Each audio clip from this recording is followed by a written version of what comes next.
James, Brrraains A Head-Banging Life here with a track-by-track, a black metal band we are finally covering. And it's Dimmu Borgir, Enthrone Darkness Triumphant. Don't be typing in the keyboard saying they're not black metal, because they're not cult enough. It's the third studio album by the Norwegian black metalers, released on the 30th of May 1997 through Nuclear Blast. Yeah, they were still black metal back in 97. Oh god, they were, yeah. Yeah, so first release Nuclear Blast, and my little fact, like I like to do at the beginning of these, is that Nuclear Blast had them remove the lyrical content to Tormentor of Christian Souls from the disc liner notes because they were worried about the content going out into public. Huh. There you go. The first album with them, the first thing they bloody well do is go, hey, censor them. You can't print them. Naughty, naughty. There you go.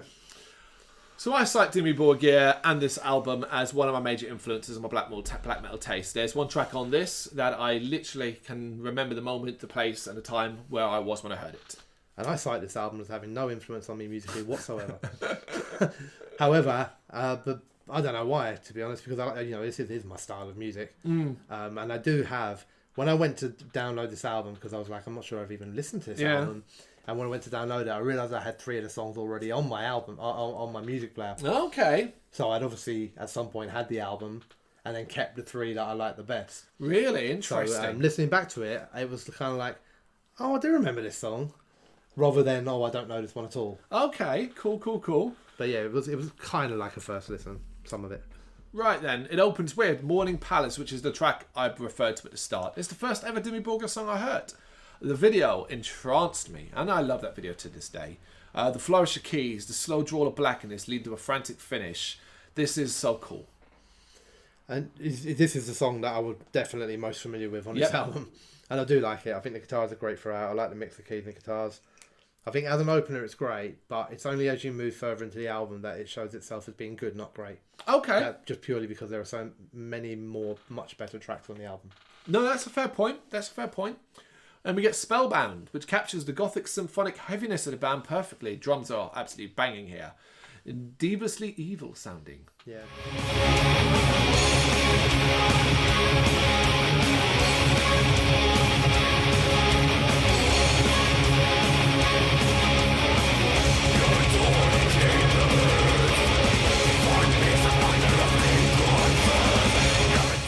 This one. I'm a very big fan of this one. Nice and heavy, drums sound brilliant.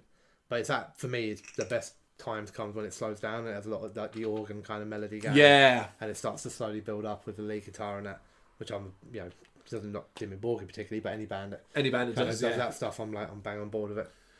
In Death's Embrace, it's another favourite of mine. The melding of symphonic melodies with the twisted power of black metal is in top form here. I love the way it slows down and lets the keys shine.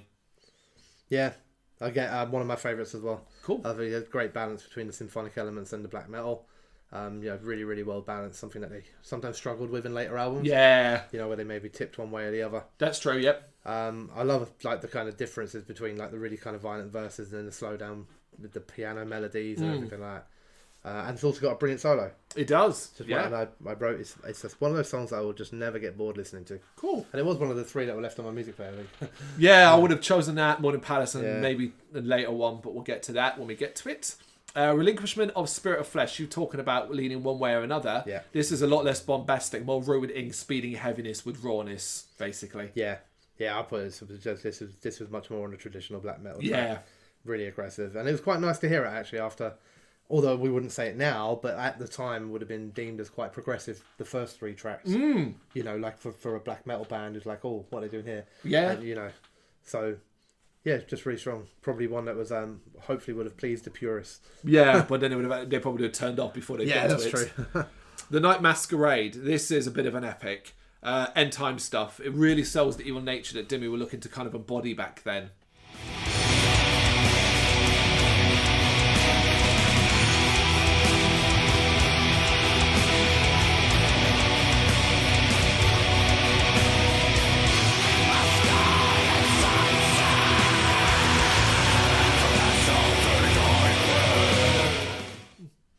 Yep, brilliant song. Yeah. I love the intro, drums are hypnotic, guitars drip menace. Love the slower extended vocals as well. It's really nice and dark. But the ace up the sleeve comes with the sort of twisted female spoken word at the end. Yeah. It just adds like this extra layer of evil. Yeah, it really is. It's a very evil track. Tormentor of Christian Souls. Another incredible showcase from the drums here. But this is one of the most intense listens on the album, in my opinion, and it's as close as you can get to what, if you were referring to songs, metal as noise, this is the track that is as close to that, I think, as you can possibly get. Yeah, this one I struggled with a little bit, to be honest. There are lots of bits I liked in it.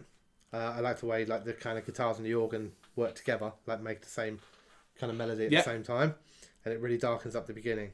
I like the quick picked riff, the backing organs, and like kind of symphonic side of things. But then there's parts of it where it just starts sounding a bit off to me, like a little bit out of time and not quite right, just to me. And it might have been done purposely, but it's just not for me. Yeah, no. I think this song occasionally shows brilliance, but it also occasionally shows the future with loads of ideas being chucked at the song, and not all of them stick, and sometimes it makes it confusing. It's just noise. Yeah. Entrance. Another firm favourite of mine. A slower, more melody-driven tempo is very cool, but the complete drop in the keys and drums only is so different, and it really works.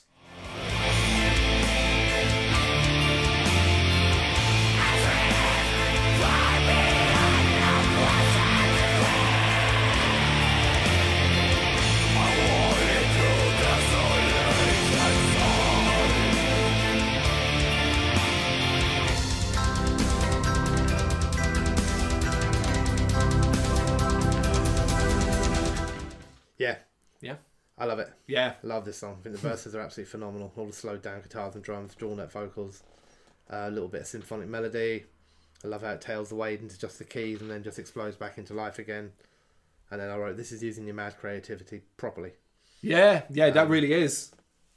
Master of Disharmony. I saw this as Dimmu Borgir basically pulling back some black metal street cred, basically.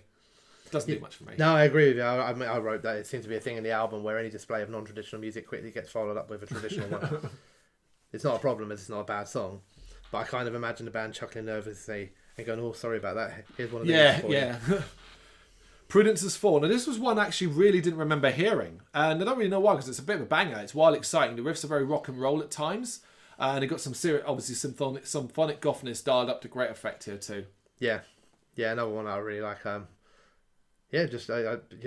think I kind of, when I was listening to it, I kind of felt like it changed direction. Like, you'd be listening to it and then it would suddenly just switch and go in a completely different direction, which I really liked. Thought was really, really clever. Just wrote down it was one of the best of a very good bunch. Yeah. And it wraps up then with a Succubus and Rapture closing epic that is beautifully haunting while being systematically heavy as balls.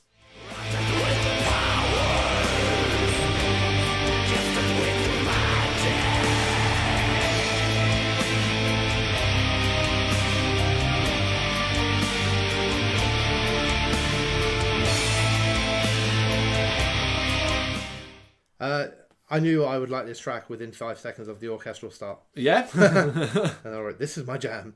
Yeah, it is. There's a touch of epic about it. Guitar passages near the end are more beautiful. Probably my favourite track on the album, though it annoys me when it fades out with him still singing. It's like someone's turned him down. I hate when they do that.